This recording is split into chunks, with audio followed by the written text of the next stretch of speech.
De acuerdo con lo dispuesto en el decreto 1273 de 2018, que hace referencia a los pagos de seguridad social de los trabajadores independientes, qué obligaciones surgen para la entidad contratante y qué sanción debe pagar esta por su incumplimiento.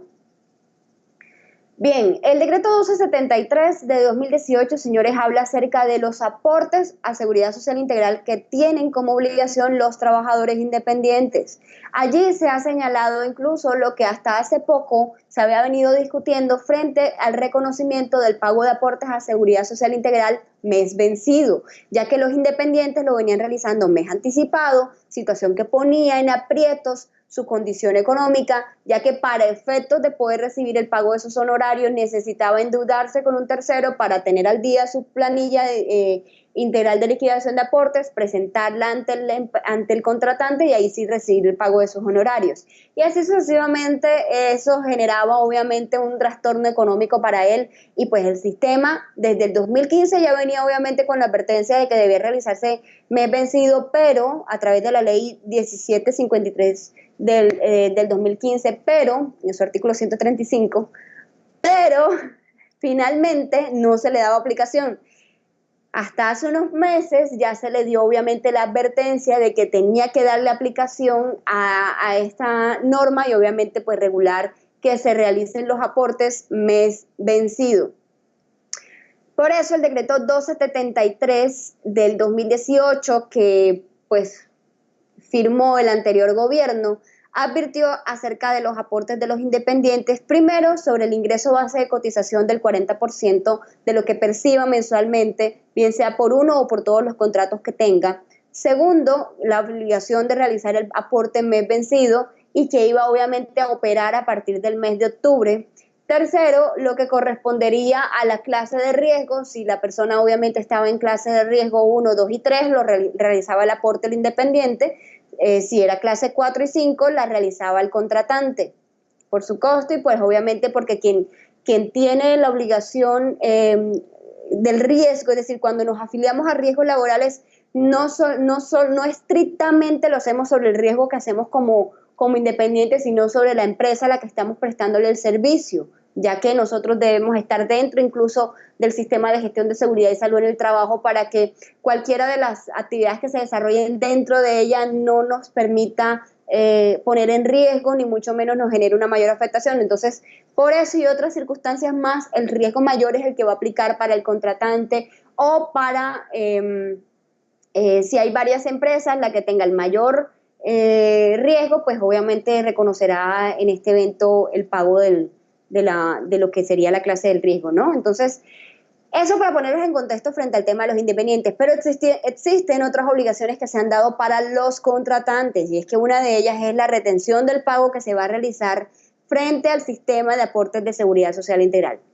Como contratantes tienen que verificar que el independiente se encuentra afiliado, luego que se estén liquidando los aportes a seguridad social con base en lo percibido por ese contrato, digamos que inicialmente, porque el contratante no tiene tampoco la facultad de andar verificando si tiene otros contratos y pues si recibe más por el otro contrato, no. Al contratante que obviamente con el que se está liquidando el sistema y el pago de honorarios, lo que le importa es que se dé el ingreso base de cotización sobre el 40% de lo que percibe con él, independiente que sea por debajo de un salario mínimo o sobre un salario mínimo o hasta 25 salarios mínimos.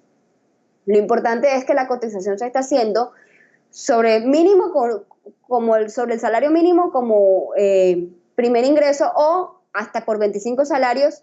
como bien corresponda, pero recuerden que lo que percibe esta persona se liquidará el 40%. Si por ejemplo gana 1.000.000 de pesos y el 40% pues es inferior al salario mínimo, igual va a liquidar sobre el salario mínimo. Si gana obviamente más, pues entonces sobre el 40% de lo que percibe y así sucesivamente, hasta que llega al tope de los 25 salarios mínimos legales mensuales vigentes y que pues claramente pueda demostrar que ese es el máximo que tiene que liquidar ante el sistema porque son sus ingresos. Entonces la obligación del empleador hoy es verificar que se encuentre la planilla liquidada. A partir del próximo año,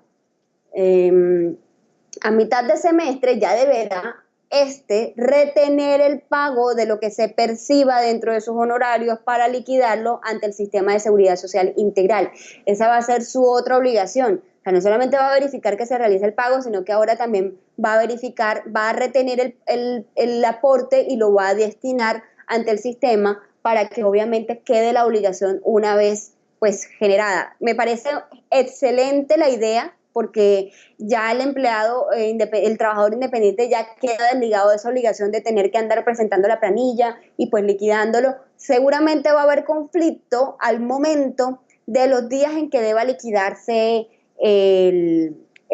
sistema de seguridad social integral. ¿Por qué? Porque recordemos que para independientes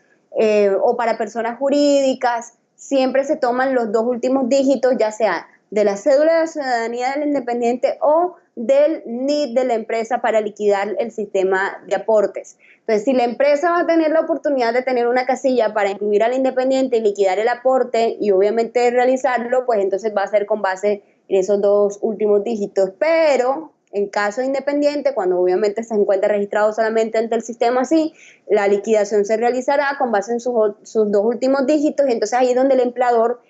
si tiene que cancelar los primeros días del mes, pero la obligación es a final de mes,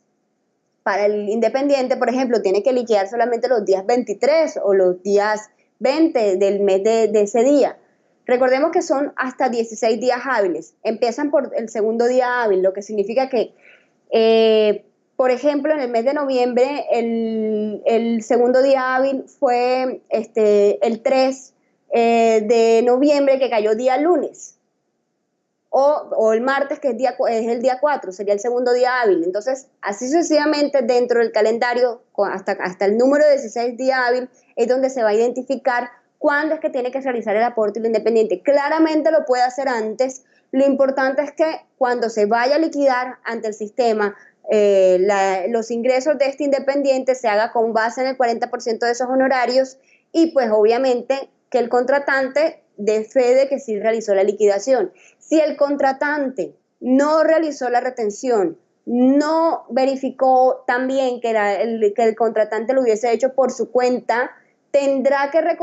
pues de alguna manera tendrá que hacerse cargo de esas obligaciones penales, fiscales y disciplinarias que haya lugar a ellas cuando no cumpla con la verificación y con la retención. ¿Qué significa esto? Que la UGPP lo puede perseguir cuando su obligación era realizar obviamente la retención y no la hizo. Entonces va a tener el que responder por la mora de ese independiente que incurrió ante el sistema de seguridad social integral, más las sanciones que le puede imponer en la unidad de gestión de pensiones y parafiscales por esa omisión o por la inexactitud, porque puede ocurrir que no le liquide sobre lo que sería lo percibido de ese 40%, sino por debajo de lo que sería el 40%, o en el evento incluso de que lo esté liquidando sobre el 100%, generando un perjuicio mayor para esa persona frente al sistema, y luego volver a solicitar la devolución de esos pagos que se hicieron de más. ¿Por qué es importante esto? Porque es que lo que nosotros percibamos como independientes y que tengamos luego que tener que realizar en nuestra declaración de renta, la DIAN va a verificarlo, y si hubo pagos de más, él va a asumir que el 40% de esa persona no era lo que supuestamente se debe haber liquidado, sino un poco más o un poco menos, y ahí es donde genera el conflicto para que el trabajador tenga, pues obviamente, una liquidación correcta. Entonces, obligaciones. Leer el artículo 3.274 del decreto 1273, en el que se señala lo que podría ser el tema de la omisión del deber de la retención que tendría el contratante. Allí habla de sanciones penales, fiscales y disciplinarias. Claramente, si no se está realizando el aporte como es debido, pues el contratante va a tener que responder. Segunda obligación, el pago de la aseguradora en riesgos laborales cuando la clase de riesgo sea 4 o 5. Va a tener que reconocerlo el contratante y no el contratista. Existen otras obligaciones y me permito leer el numeral del artículo porque pues claramente no me lo sé. Es el artículo 2.2.4.2.2.15 del decreto 1273 del 2018. Ahí habla de otras obligaciones especiales que tiene el contratante, y entre ellas está, por ejemplo, incluirlo dentro del sistema de gestión de seguridad y salud del trabajo frente a lo que podría ser la participación en los comités paritarios, ¿ya? Respecto al COPAS. ¿Para qué? Para que obviamente, pues,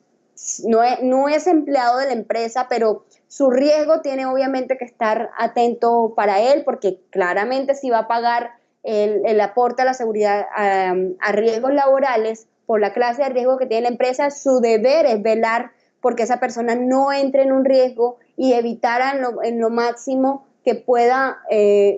obtener una enfermedad o un accidente laboral. Entonces, obligaciones, varias de las del numeral que les acabo de mencionar, leer decreto 1273 del 2018 y finalmente dos principales: retención de los aportes a partir del segundo semestre o